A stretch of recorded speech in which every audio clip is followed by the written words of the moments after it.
Hi. It's been a long time since I've been on. You'll have to forgive me. I'm still going through recovery.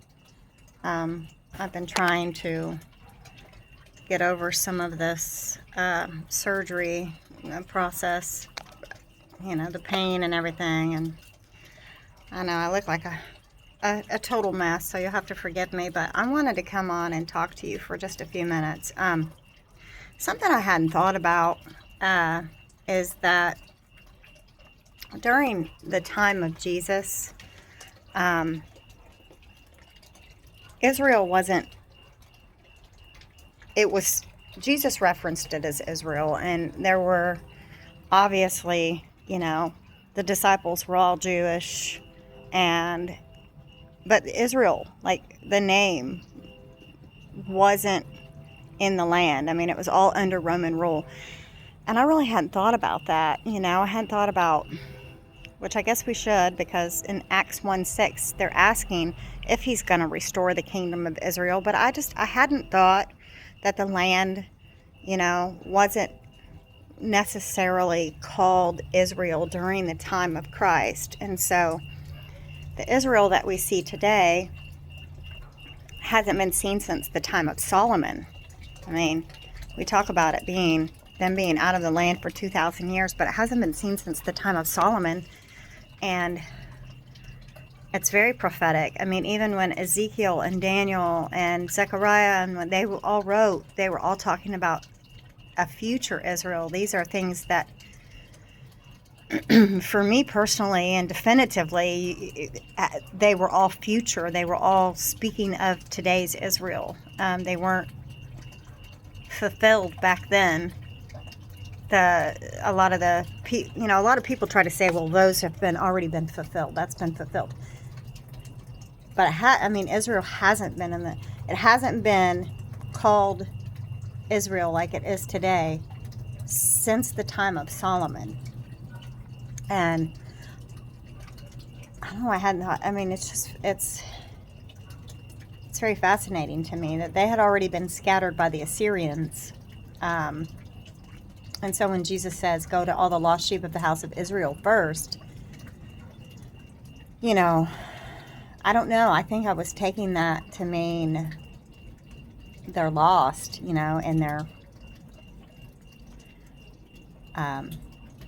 their ways, or lost in their spirit. But it was a literal term. All the lost sheep of the house of Israel, they were already all scattered throughout the north.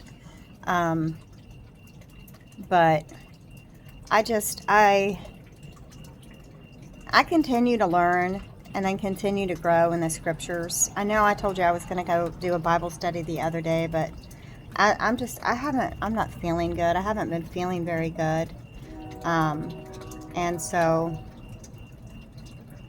I haven't been able to come on and do a video, but I'm going to get back at it. I don't know when. I want to go into the book of Revelation. I would like to just read the book of Revelation and just kind of walk through it. Every time I read it, and it seems like I'm learning something new about it constantly. And then the scriptures in general, it's whenever I dig in, I see something that, something that adds to my faith or adds to my hope, that I hadn't thought of before. So I think it's a good idea to read it and read it out loud and read it together and walk through it. And I think it'll be an interesting journey. If I could just recover. My grandma recently, she passed away. She's 98 years old when she passed away. So we have been looking towards honoring the life that she lived and getting together as a family to remember her and remember the life that she lived. 98 years is a long, full life. She was the true matriarch of our family.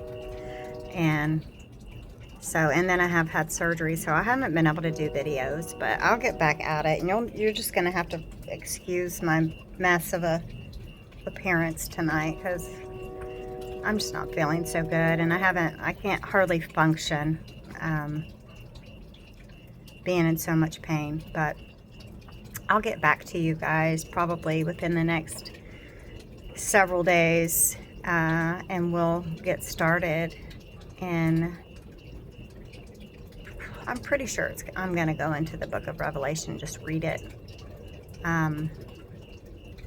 Unless something comes up. There's a lot of things going on in our world that we could be discussing, especially where Israel is concerned, because it's very fascinating times. I mean, as frustrating as it is, I have stopped listening to anti-Semites entirely. Like, I was listening to what people had to say so that I could address those things, but the Bible is very, very clear where Israel is concerned.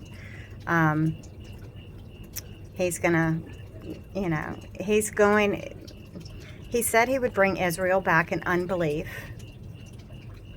and then the world's going to come against her. So there's obviously this lie that sends delusion across the world, which we are watching. And again, it's angering, but it's extremely fascinating, because Jesus told us this was coming. Like, God already told us that all of this was coming.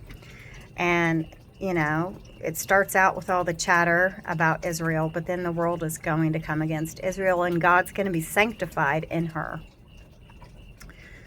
The church has a separate destination. We're going to go to the Father's house, and we'll be in the Father's house. But the world, and during the millennial kingdom reign, the world's going to follow the rules that are set out. There will be a temple. Jesus will have a temple in Israel. They will go back to sacrifice and offering. They'll go back to a lot of Old Testament ways during the millennial kingdom reign. His expectations, he's not going to change his expectations. And while he's here ruling and reigning, they'll go back to that. That's going to be in Ezekiel 39 through 48. You'll find the temple that's never been built, and it's going to sit there. And the nations are going to come in and worship the King, the Lord of hosts. And, keep the Feast of Tabernacles. And so it's just really fascinating to watch the stage setting. I mean, all of this, with Israel being back in the land, this generation, I think we're the final generation. It says the generation, what does he say? Consider the fig tree and how it blooms. And I just find that fascinating, because Israel was, like Mark Twain called it, a wasteland. In 1867, he said that, even the cactus and the olive tree, which were wild by nature, didn't want to grow there.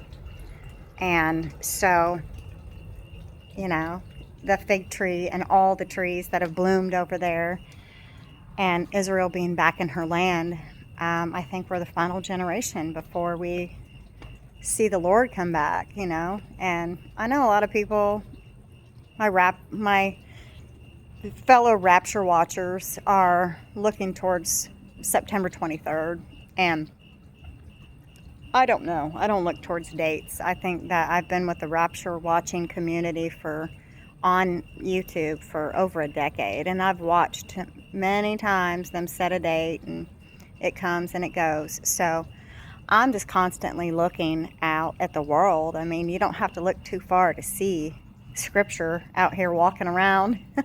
It's just unfolding, and every day that we're here, but that the Lord tarries, and every day that we're here, it's like, get your popcorn out and sit at the edge of your seat, because Scripture's unfolding right before our eyes.